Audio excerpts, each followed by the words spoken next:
Hello and welcome to this infection basics video. I'm Dr. Aled Roberts, and in this video we're going to look at the different stages of clinical infections and how symptom intensity changes through the course of an infection. And so from a clinical perspective, when we think about disease progression, it's helpful to break it down into a series of defined stages. And broadly speaking, clinical infections progress through a predictable pattern, which are the incubation phase, the prodromal phase, the invasion phase, and finally the convalescent phase. Now, each of these phases reflects what is happening both in terms of pathogen activity and the host response, and they help us make sense of observable symptoms, disease severity, and recovery by the host. So let's look at each of these on a typical clinical infection curve.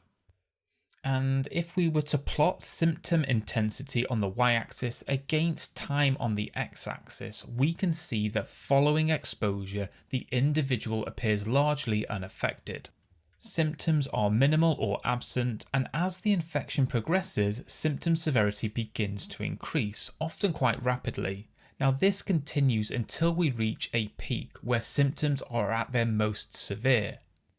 Following this, as the pathogen is controlled and recovery begins, symptom severity declines, eventually returning to a baseline. Now hopefully you can see just from the shape of the graph there are some distinct sections, and so if we add some reference lines we can start to identify our defined stages. So let's go through these, starting with the incubation phase. This begins at the point where the individual is exposed to an infective dose of a pathogen. During this time, the microorganism makes its way to its target tissue or target cells, adheres to the host, and begins to grow and replicate. And at this stage, the pathogen is essentially trying to establish itself within the host environment. Now from the patient's perspective, the good news is that there are no real clinical symptoms. The individual appears well and there is no obvious indication of disease, which is good. However, there is a downside to this. Because there are no visible symptoms, the individual does not present as having an infection, yet in many cases they may already be able to transmit the pathogen to others. This means they can act as an infectious carrier without being aware of it. Now following on from the incubation period, the infection enters the prodromal stage. This is where generalized non-specific symptoms start to appear. So some common examples include malaise, which is a general sense of discomfort, myalgia or muscle pain, fever, headaches, as well as fatigue and lethargy. Now a key point about the prodromal stage is that these symptoms are not disease specific. On their own they don't clearly indicate a particular infection, but they do signal that something abnormal is developing. Now the reason these symptoms start to appear is that the pathogen is now growing more rapidly within the target tissue. Perhaps they are starting to produce some toxins, and at the same time the human immune response is beginning to activate as the pathogen is identified. And so it is this early interaction between pathogen and the host defense system that drives the symptoms we see at this stage. Now the third stage of clinical infection is the period of invasion. This is the stage at which the infection process fully develops into disease process. The microorganisms are still actively growing and tissue damage continues to occur as a result of both pathogen activity and the host response.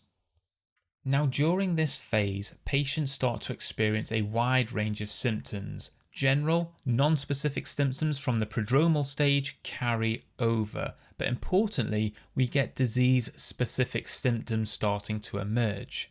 Now it's these specific features that allow clinicians to start trying to identify the likely cause of infection. Now symptom severity typically reaches its peak during this stage and is known as the height of infection. At this point, the immune system has significantly ramped up its response and begins to gain the upper hand over the pathogen. And as a result of this, symptoms often plateau, and although the patient will still feel unwell, this marks the turning point where immune control starts to outweigh pathogen-driven damage. And finally, we enter the fourth and final phase of a clinical infection, which is the convalescent period. Now, during this stage, the immune system is actively working to clear the infection, pathogen levels are falling, tissue damage is resolving, and normal physiological functions begin to return, and as a result, symptom severity starts to decline, with the host gradually feeling better. Now, the duration of the convalescent period can vary wildly. For some infections, it may last only a few days, whilst others it may extend over weeks, months, or even longer, depending on the nature of the disease and the extent of the damage caused. Now, one final and important aspect is that not all infections reach this stage. In fatal diseases, a convalescent phase does not occur. The outcome may be driven by characteristics of the microorganism itself or by factors related to the host, such as immune status or underlying health conditions that prevent a full recovery. Now, just to finish off, I want to quickly work through a named example, and for this we'll use influenza, which is caused by influenza viruses, most commonly the influenza A virus. Now, when we map influenza onto the clinical infection curve, we see a very typical progression through each of the stages. The incubation period for influenza usually occurs between day 1 and day 2 following exposure.